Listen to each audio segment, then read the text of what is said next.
My name is Judy Myhan. Today I'm going to demonstrate a recipe for roasting broccoli. This broccoli is delicious all by itself.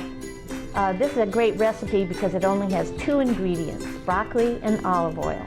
The equipment you'll need is a cutting board, a knife, a measuring spoon, a cooking sheet, and a bowl to toss the broccoli and olive oil together. We've preheated our oven to 400 degrees. Now we're going to wash and trim the broccoli and cut it into florets.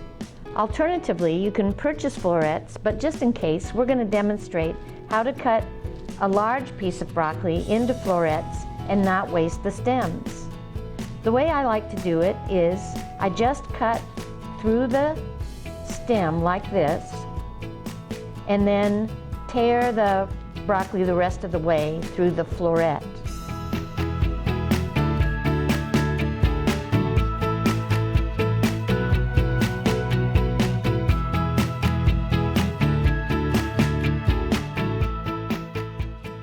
Once you've done this with all of the broccoli, place it in a bowl and toss it with 2 tablespoons of olive oil for every 4 cups of broccoli.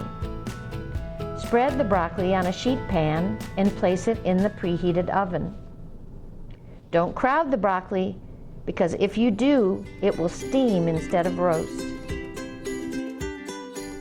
Place it in the oven and bake it or roast it for 15 or 20 minutes until you can see the brown and crispy edges. Our broccoli's ready now. I'm going to take it out and we're going to try some of these little toasty ones.